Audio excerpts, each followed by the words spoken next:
ਮੈਂ ਇੱਕ ਗਰੀਬ ਪਰਿਵਾਰ ਤੋਂ ਸੀ ਤੇ ਦਿਖਣ ਵਿੱਚ ਵੀ ਕਾਲੀ ਹੀ ਸੀ। ਮੇਰੇ ਨਾਲ ਵਿਆਹ ਕਰਨ ਲਈ ਕੋਈ ਵੀ ਤਿਆਰ ਨਹੀਂ ਹੁੰਦਾ ਸੀ। ਪਰ ਇੱਕ ਦਿਨ ਮੇਰੀ ਮਾਂ ਨੇ ਮੈਨੂੰ ਦੱਸਿਆ ਕਿ ਤੇਰੇ ਲਈ ਬਹੁਤ ਚੰਗਾ ਰਿਸ਼ਤਾ ਆਇਆ ਹੈ। ਆਪਣੇ ਰਿਸ਼ਤੇ ਦੀ ਗੱਲ ਸੁਣ ਕੇ ਮੈਂ ਖੁਸ਼ ਹੋ ਗਈ, ਕਿਉਂਕਿ ਪਹਿਲੀ ਵਾਰ ਮੇਰੇ ਨਾਲ ਕੋਈ ਵਿਆਹ ਕਰਾਉਣ ਲਈ ਤਿਆਰ ਹੋਇਆ ਸੀ। ਪਰ ਉਹਨਾਂ ਦੀ ਇੱਕ ਸ਼ਰਤ ਸੀ, ਉਹ ਜਲਦ ਤੋਂ ਜਲਦ ਵਿਆਹ ਕਰਨਾ ਚਾਹੁੰਦੇ ਸਨ। ਮੈਨੂੰ ਇਸ ਗੱਲ ਤੋਂ ਕੋਈ ਇਤਰਾਜ਼ ਨਹੀਂ ਸੀ, ਇਸ ਲਈ ਮੈਂ ਬੇਝਿਜਕ ਵਿਆਹ ਕਰਾਉਣ ਲਈ ਤਿਆਰ ਹੋ ਗਈ। ਵਿਆਹ ਦੀ ਪਹਿਲੀ ਰਾਤ ਜਦੋਂ ਮੈਂ ਗੌਰ ਨਾਲ ਆਪਣੇ ਪਤੀ ਨੂੰ ਦੇਖਿਆ ਤਾਂ ਮੈਂ ਉਸ ਨੂੰ ਦੇਖ ਕੇ ਬਹੁਤ ਖੁਸ਼ ਹੋਈ, ਕਿਉਂਕਿ ਉਹ ਬਹੁਤ ਹੀ ਖੂਬਸੂਰਤ ਸੀ। ਮੈਨੂੰ ਆਪਣੀ ਕਿਸਮਤ 'ਤੇ ਯਕੀਨ ਨਹੀਂ ਹੋ ਰਿਹਾ ਸੀ ਕਿ ਮੇਰੇ ਵਰਗੀ ਬਦਸੂਰਤ ਕੁੜੀ ਦਾ ਵਿਆਹ ਐਨੇ ਸੋਹਣੇ ਆਦਮੀ ਨਾਲ ਹੋਵੇਗਾ। ਉਸ ਨੂੰ ਮੇਰੀ ਬਦਸੂਰਤੀ ਤੋਂ ਕੋਈ ਇਤਰਾਜ਼ ਨਹੀਂ ਸੀ ਤੇ ਉਹ ਮੈਨੂੰ ਪਿਆਰ ਵੀ ਬਹੁਤ ਕਰਦਾ ਸੀ। ਪਰ ਇੱਕ ਰਾਤ ਮੈਂ ਆਪਣੇ ਪਤੀ ਨੂੰ ਸਟੋਰ ਰੂਮ ਵੱਲ ਜਾਂਦੇ ਹੋਏ ਦੇਖਿਆ ਤੇ ਉਸ ਕਮਰੇ ਵਿੱਚ ਕੁਝ ਅਜਿਹਾ ਹੋਇਆ ਜਿਸ ਨੂੰ ਦੇਖ ਕੇ ਮੇਰੇ ਹੋਸ਼ ਉੱਡ ਗਏ।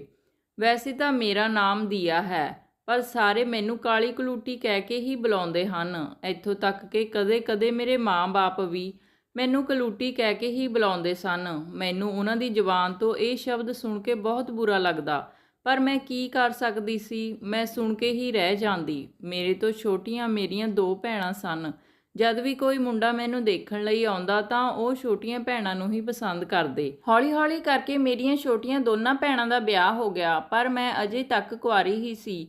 ਇਹ ਸਭ ਦੇਖ ਕੇ ਮੈਂ ਅੰਦਰ ਹੀ ਅੰਦਰ ਬਹੁਤ ਰੋਂਦੀ। ਮੈਂ ਆਪਣਾ ਦੁੱਖ ਕਿਸੇ ਨੂੰ ਦੱਸ ਵੀ ਨਹੀਂ ਸਕਦੀ ਸੀ। ਮੈਂ ਮਨ ਹੀ ਮਨ ਸੋਚਦੀ ਕਿ ਕੀ ਇਹ ਦੁਨੀਆ ਸਿਰਫ ਖੂਬਸੂਰਤ ਅਤੇ ਗੋਰੇ ਲੋਕਾਂ ਲਈ ਹੀ ਬਣੀ ਹੈ? ਕਾਲੇ ਲੋਕਾਂ ਦੀ ਇਸ ਦੁਨੀਆ ਵਿੱਚ ਕੋਈ ਜਗ੍ਹਾ ਨਹੀਂ। ਮੈਂ ਕਿਸੇ ਨੂੰ ਕੀ ਕਹਿੰਦੀ ਜਦ ਮੇਰੇ ਆਪਣੇ ਮਾਂ-ਬਾਪ ਹੀ ਮੈਨੂੰ ਬਦਸੂਰਤ ਕਹਿ ਕੇ ਬੁਲਾਉਂਦੇ। ਹੌਲੀ-ਹੌਲੀ ਮੇਰੀ ਉਮਰ ਲੰਘਦੀ ਜਾ ਰਹੀ ਸੀ। ਮੈਂ ਮਹਿਸੂਸ ਕੀਤਾ ਕਿ ਮੇਰੇ ਮਾਂ-ਬਾਪ ਨੂੰ ਵੀ ਹੁਣ ਮੇਰੇ ਵਿਆਹ ਦੀ ਕੋਈ ਪਰਵਾਹ ਨਹੀਂ ਸੀ। ਮੈਂ ਬਸ ਘਰ ਦੇ ਸਾਰੇ ਕੰਮ ਕਰਦੀ। ਮੇਰੀਆਂ ਭੈਣਾਂ ਜਦ ਸਸੁਰਾਲ ਤੋਂ ਆਉਂਦੀਆਂ ਤਾਂ ਮੈਂ ਉਹਨਾਂ ਦੇ ਅੱਗੇ ਪਿੱਛੇ ਫਿਰਦੀ ਰਹਿੰਦੀ। ਮੈਨੂੰ ਇਹ ਸਭ ਦੇਖ ਕੇ ਅਤੇ ਸੋਚ ਕੇ ਬਹੁਤ ਤਕਲੀਫ ਹੁੰਦੀ ਕਿ ਜੇ ਮੇਰਾ ਵੀ ਵਿਆਹ ਹੋਇਆ ਹੁੰਦਾ ਤਾਂ ਪੇਕੇ ਆਉਣ ਤੋਂ ਬਾਅਦ ਮੇਰੀ ਵੀ ਖਾਤਰਦਾਰੀ ਹੁੰਦੀ। ਪਰ ਪੇਕਿਆਂ ਵਿੱਚ ਤਾਂ ਮੇਰੀ ਕੋਈ ਇੱਜ਼ਤ ਹੀ ਨਹੀਂ ਸੀ। ਮੈਂ ਰੋਜ਼ ਰਾਤ ਨੂੰ ਅਸਮਾਨ ਵੱਲ ਦੇਖਦੀ ਹੋਈ, ਰੱਬ ਨਾਲ ਗੱਲਾਂ ਕਰਦੀ ਹੋਈ ਬਹੁਤ ਰੋਂਦੀ ਤੇ ਉਹਨਾਂ ਨੂੰ ਪੁੱਛਦੀ, ਹੇ ਰੱਬਾ, ਤੇਰੇ ਤੋਂ ਬਿਨਾਂ ਮੇਰਾ ਇਸ ਦੁਨੀਆ ਵਿੱਚ ਕੋਈ ਸੁਣਨ ਵਾਲਾ ਨਹੀਂ ਹੈ। ਹੁਣ ਤੂੰ ਹੀ ਦੱਸ ਕਿ ਮੇਰੇ ਨਾਲ ਅਜਿਹਾ ਕਿਉਂ ਹੋ ਰਿਹਾ ਹੈ? ਜੇ ਤੂੰ ਮੈਨੂੰ ਅਜਿਹਾ ਬਣਾਇਆ ਹੈ ਤਾਂ ਇਸ ਵਿੱਚ ਮੇਰਾ ਕੀ ਕਸੂਰ ਹੈ? ਇਹ ਦੁਨੀਆ ਵਾਲੇ ਬਹੁਤ ਬੁਰੇ ਹਨ। ਤੇਰੇ ਬਣਾਏ ਹੋਏ ਲੋਕ ਮੇਰੀ ਬਿਲਕੁਲ ਕਦਰ ਨਹੀਂ ਕਰਦੇ। ਮੇਰਾ ਵਕਤ ਇਸੇ ਤਰ੍ਹਾਂ ਹੀ ਗੁਜ਼ਰ ਰਿਹਾ ਸੀ। ਹੁਣ ਮੈਂ ਆਪਣੀ ਜ਼ਿੰਦਗੀ ਨਾਲ ਸਮਝੌਤਾ ਕਰ ਲਿਆ ਸੀ। ਪਰ ਕੁਝ ਦਿਨਾਂ ਬਾਅਦ ਮੇਰੀ ਜ਼ਿੰਦਗੀ ਵਿੱਚ ਕੁਝ ਅਜਿਹਾ ਹੋਇਆ ਜਿਸ ਨਾਲ ਮੇਰੀ ਸਾਰੀ ਦੁਨੀਆ ਹੀ ਬਦਲ ਗਈ। ਸ਼ਾਇਦ ਰੱਬ ਨੇ ਮੇਰੀ ਸੁਣ ਲਈ ਸੀ। ਸ਼ਾਇਦ ਮੇਰਾ ਵੀ ਵਕਤ ਆ ਗਿਆ ਸੀ। ਮੇਰੀ ਮਾਂ ਨੇ ਮੈਨੂੰ ਦੱਸਿਆ ਕਿ ਤੇਰੇ ਲਈ ਇੱਕ ਰਿਸ਼ਤਾ ਆਇਆ ਹੈ। ਤਾਂ ਮੈਂ ਬਹੁਤ ਖੁਸ਼ ਹੋ ਗਈ, ਪਰ ਮੇਰੇ ਸਸੁਰਾਲ ਵਾਲੇ ਜਲਦ ਤੋਂ ਜਲਦ ਵਿਆਹ ਕਰਨਾ ਚਾਹੁੰਦੇ ਸਨ। ਜਲਦੀ ਵਿਆਹ ਵਿੱਚ ਮੈਨੂੰ ਕੋਈ ਇਤਰਾਜ਼ ਨਹੀਂ ਸੀ, ਇਸ ਲਈ ਮੈਂ ਵਿਆਹ ਲਈ ਹਾਂ ਕਹਿ ਦਿੱਤਾ। ਕਿਉਂਕਿ ਮੇਰੇ ਸਸੁਰਾਲ ਵਾਲੇ ਦਹੇਜ ਵਿੱਚ ਵੀ ਮੇਰੇ ਮਾਂ-ਬਾਪ ਤੋਂ ਕੁਝ ਨਹੀਂ ਮੰਗ ਰਹੇ ਸੀ, ਸਗੋਂ ਉਹ ਤਾਂ ਵਿਆਹ ਦਾ ਪੂਰਾ ਖਰਚਾ ਵੀ ਚੁੱਕਣ ਨੂੰ ਤਿਆਰ ਸੀ। ਮੈਨੂੰ ਵੀ ਇਹ ਗੱਲ ਬਹੁਤ ਚੰਗੀ ਲੱਗੀ, ਇਸ ਲਈ ਮੇਰੇ ਘਰਦਿਆਂ ਨੇ ਤੇ ਮੈਂ ਵਿਆਹ ਲਈ ਹਾਂ ਕਹਿ ਦਿੱਤਾ ਸੀ। ਜਦ ਮੈਂ ਆਪਣੀ ਮਾਂ ਤੋਂ ਉਸ ਮੁੰਡੇ ਦੇ ਬਾਰੇ ਪੁੱਛਿਆ ਤਾਂ ਮੇਰੀ ਮਾਂ ਨੇ ਕਿਹਾ ਕਿ ਹਾਂ, ਮੈਂ ਮੁੰਡਾ ਦੇਖਿਆ ਹੈ, ਪਰ ਦੂਰ ਤੋਂ ਦੇਖਿਆ ਹੈ। ਉਹ ਵੀ ਤੇਰੇ ਵਰਗਾ ਕਾਲਾ ਹੀ ਹੈ। ਉਸ ਮੁੰਡੇ ਦੀ ਸ਼ਕਲ ਸੂਰਤ ਬਾਰੇ ਸੁਣ ਕੇ ਮੈਨੂੰ ਲੱਗਿਆ ਕਿ ਉਹ ਵੀ ਇਸ ਕਾਲੇ ਗੋਰੇ ਰੰਗ ਦੇ ਭੇਦਭਾਵ ਕਰਨ ਵਾਲੀ ਦੁਨੀਆ ਦਾ ਸਤਾਇਆ ਹੋਇਆ ਹੀ ਹੋਵੇਗਾ। ਚਲੋ ਚੰਗਾ ਹੈ, ਸਾਡੀ ਦੋਨਾਂ ਦੀ ਜੋੜੀ ਫਿੱਟ ਬੈਠੇਗੀ। ਮੇਰਾ ਮੰਗਣਾ ਤਾਂ ਹੋਇਆ ਨਹੀਂ, ਡਾਇਰੈਕਟ ਵਿਆਹ ਹੀ ਹੋਇਆ ਸੀ। ਅਗਲੇ ਹਫ਼ਤੇ ਮੇਰਾ ਵਿਆਹ ਸੀ। ਮੈਂ ਆਪਣੇ ਵਿਆਹ ਵਾਲੇ ਦਿਨ ਦੁਲਹਨ ਦੀ ਤਰ੍ਹਾਂ ਤਿਆਰ ਹੋ ਕੇ ਆਪਣੇ ਕਮਰੇ ਵਿੱਚ ਬੈਠੀ ਹੋਈ ਸੀ। ਪਰ ਜਦ ਦਰਵਾਜ਼ੇ 'ਤੇ ਦੁੱਲਾ ਆਇਆ ਤਾਂ ਮੇਰੀਆਂ ਭੈਣਾਂ ਤਾਂ ਉਸ ਨੂੰ ਦੇਖਦੀਆਂ ਹੀ ਰਹਿ ਗਈਆਂ, ਕਿਉਂਕਿ ਉਹ ਬਹੁਤ ਹੀ ਸੋਹਣਾ ਸੀ। ਉਹ ਭੱਜ ਕੇ ਮੇਰੇ ਕੋਲ ਆਈਆਂ ਤੇ ਮੈਨੂੰ ਮੇਰੇ ਦੁਲਹੇ ਦੀਆਂ ਖੂਬਸੂਰਤੀ ਦੀਆਂ ਤਾਰੀਫਾਂ ਮੈਨੂੰ ਦੱਸਣ ਲੱਗੀਆਂ। ਪਰ ਜਦ ਮੈਂ ਉਹਨਾਂ ਨੂੰ ਮਾਂ ਦੀ ਗੱਲ ਦੱਸੀ ਕਿ ਮਾਂ ਤਾਂ ਕਹਿ ਰਹੀ ਸੀ ਕਿ ਦੁੱਲਾ ਤਾਂ ਤੇਰੀ ਤਰ੍ਹਾਂ ਕਾਲਾ ਹੀ ਹੈ, ਤਾਂ ਉਹਨਾਂ ਨੇ ਕਿਹਾ ਕਿ ਉਹ ਤੇਰਾ ਪਤੀ ਨਹੀਂ ਸੀ, ਉਹ ਤਾਂ ਤੇਰੇ ਪਤੀ ਦਾ ਡਰਾਈਵਰ ਸੀ। ਸੱਚ ਵਿੱਚ ਮੇਰਾ ਦੁੱਲਾ ਤਾਂ ਬਹੁਤ ਹੀ ਖੂਬਸੂਰਤ ਸੀ। ਮੈਂ ਹੈਰਾਨ ਸੀ ਕਿ ਉਹ ਮੇਰੇ ਨਾਲ ਵਿਆਹ ਕਿਉਂ ਕਰਵਾ ਰਿਹਾ ਹੈ। ਮੈਨੂੰ ਇਹ ਸਭ ਇੱਕ ਸੁਪਨਾ ਲੱਗ ਰਿਹਾ ਸੀ, ਪਰ ਅਸਲ ਵਿੱਚ ਇਹ ਹਕੀਕਤ ਸੀ। ਫਿਰ ਮੈਂ ਦਿਲ ਹੀ ਦਿਲ ਇਹ ਸੋਚਣ ਲੱਗੀ ਕਿ ਵਿਆਹ ਤੋਂ ਬਾਅਦ ਕਿਤੇ ਮੇਰਾ ਪਤੀ ਬਦਲਦਾ ਨਹੀਂ ਜਾਵੇਗਾ, ਕਿ ਕਿਤੇ ਉਹੀ ਹੋਵੇ ਕਿ 4 ਦਿਨ ਦੀ ਚਾਂਦਨੀ ਫਿਰ ਅੰਧੇਰੀ ਰਾਤ। ਪਰ ਮੈਨੂੰ ਰੱਬ 'ਤੇ ਪੂਰਾ ਭਰੋਸਾ ਸੀ ਕਿ ਹੁਣ ਤੱਕ ਜੇ ਚੰਗਾ ਹੋਇਆ ਹੈ ਤਾਂ ਅੱਗੇ ਵੀ ਚੰਗਾ ਹੀ ਹੋਵੇਗਾ। ਮੈਂ ਜਦ ਵਿਆਹ ਕਰਵਾ ਕੇ ਆਪਣੇ ਸਸੁਰਾਲ ਆਈ ਤਾਂ ਆਪਣੇ ਆਲੀਸ਼ਾਨ ਘਰ ਨੂੰ ਦੇਖ ਕੇ ਬਹੁਤ ਹੀ ਹੈਰਾਨ ਹੋਈ। ਮੈਂ ਅਜਿਹਾ ਘਰ ਤਾਂ ਕਦੇ ਸੁਪਨੇ ਵਿੱਚ ਵੀ ਨਹੀਂ ਸੋਚਿਆ ਸੀ। ਬਹੁਤ ਵੱਡਾ ਬੰਗਲਾ ਸੀ ਤੇ ਘਰ ਵਿੱਚ ਕੰਮ ਕਰਨ ਲਈ ਨੌਕਰ ਚਾਕਰ ਸਨ। ਇਹ ਸਭ ਦੇਖ ਕੇ ਮੈਨੂੰ ਸਮਝ ਹੀ ਨਹੀਂ ਆ ਰਿਹਾ ਸੀ ਕਿ ਇਹ ਸਭ ਹਕੀਕਤ ਹੈ ਜਾਂ ਸੁਪਨਾ। ਇਹ ਮੇਰੇ ਨਾਲ ਕੀ ਹੋ ਰਿਹਾ ਹੈ। ਫਿਰ ਵੀ ਦਿਲ ਵਿੱਚ ਕਿਤੇ ਨਾ ਕਿਤੇ ਡਰ ਜ਼ਰੂਰ ਸੀ ਕਿ ਕਿਤੇ ਹੁਣ ਕੁਝ ਬੁਰਾ ਹੋ ਜਾਵੇਗਾ ਤੇ ਮੇਰੇ ਸਾਰੇ ਸੁਪਨੇ ਚਕਨਾਚੂਰ ਹੋ ਜਾਣਗੇ। ਪਰ ਅਜਿਹਾ ਕੁਝ ਨਹੀਂ ਹੋਇਆ ਤੇ ਸਭ ਕੁਝ ਬਹੁਤ ਵਧੀਆ ਚੱਲ ਰਿਹਾ ਸੀ।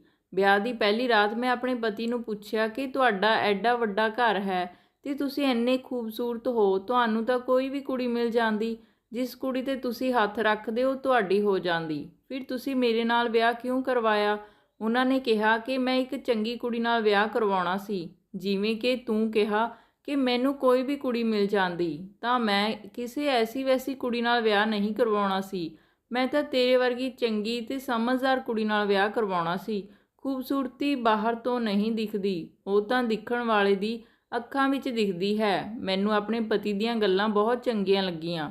ਉਹ ਬਹੁਤ ਚੰਗੇ ਇਨਸਾਨ ਸਨ। ਪਰ ਕੁਝ ਦਿਨਾਂ ਬਾਅਦ ਮੈਨੂੰ ਇਸ ਘਰ ਵਿੱਚ ਕੁਝ ਅਜੀਬ ਜਿਹਾ ਹੁੰਦਾ ਦਿਖਾਈ ਦਿੱਤਾ ਤੇ ਅਜੀਬ ਇਹ ਸੀ ਕਿ ਜਦ ਵੀ ਮੇਰੀ ਰਾਤ ਨੂੰ ਅੱਖ ਖੁੱਲ੍ਹਦੀ ਤਾਂ ਮੇਰਾ ਪਤੀ ਬਿਸਤਰ 'ਤੇ ਨਹੀਂ ਹੁੰਦਾ ਸੀ। ਇੱਕ ਰਾਤ ਮੈਂ ਪੂਰਾ ਘਰ ਲੱਭ ਲਿਆ ਪਰ ਉਹ ਮੈਨੂੰ ਕਿਤੇ ਨਾ ਲੱਭੇ ਤੇ ਸਵੇਰੇ ਜਦ ਮੇਰੀ ਅੱਖ ਖੁੱਲ੍ਹੀ ਤਾਂ ਉਹ ਮੇਰੇ ਕੋਲ ਬੈੱਡ 'ਤੇ ਹੀ ਲੇਟੇ ਹੋਏ ਸੀ।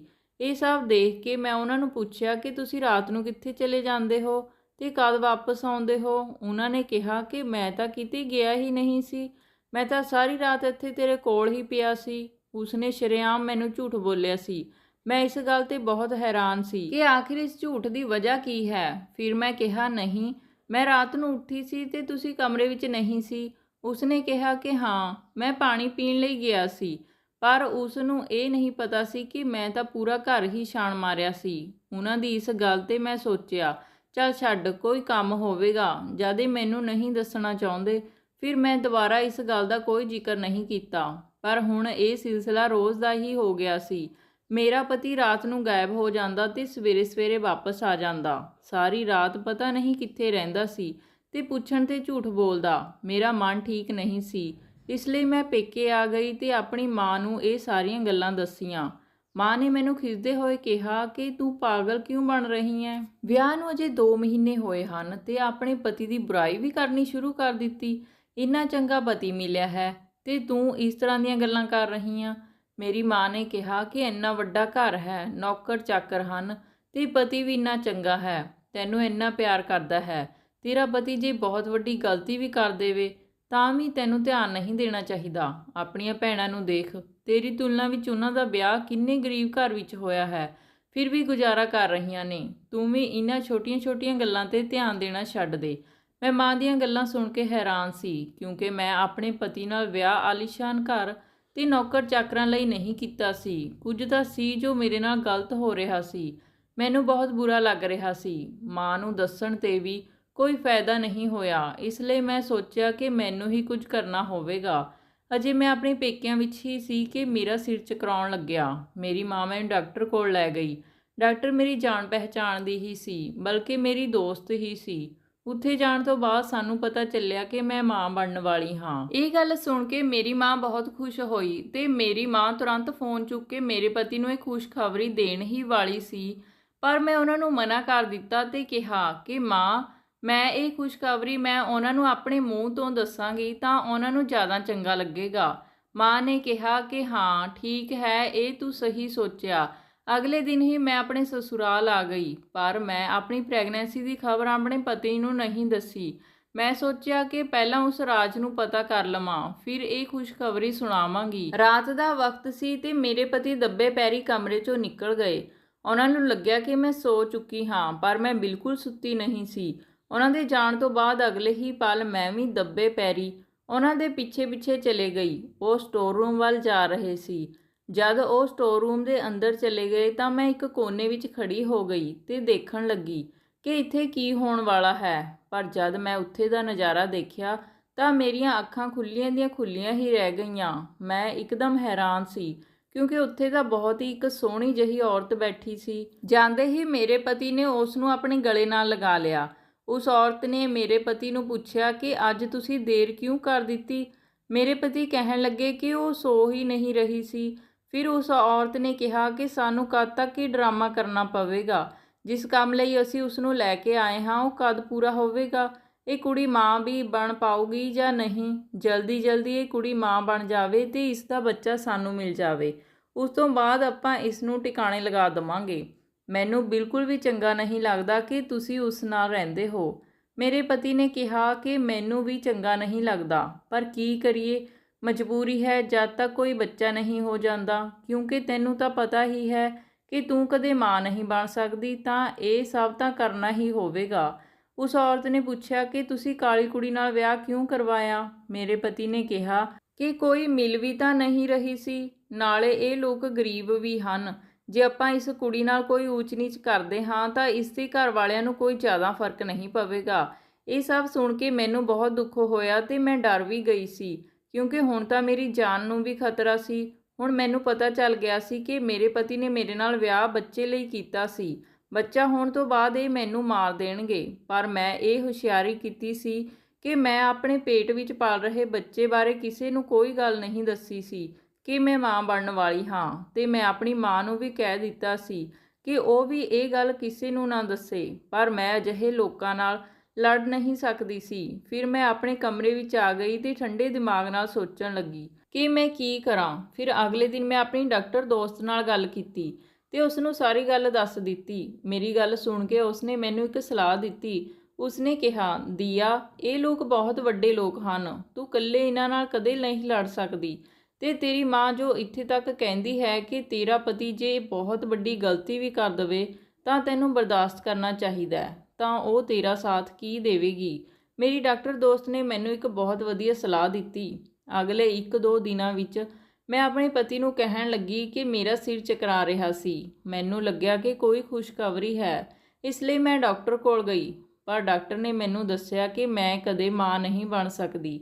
ਇਹ ਸਭ ਕਹਿ ਕੇ ਮੈਂ ਆਪਣੇ ਪਤੀ ਦੇ ਸਾਹਮਣੇ ਫੁੱਟ-ਫੁੱਟ ਕੇ ਰੋਣ ਲੱਗੀ। ਇਹ ਸਭ ਸੁਣ ਕੇ ਮੇਰੇ ਪਤੀ ਵੀ ਹੈਰਾਨ ਸੀ।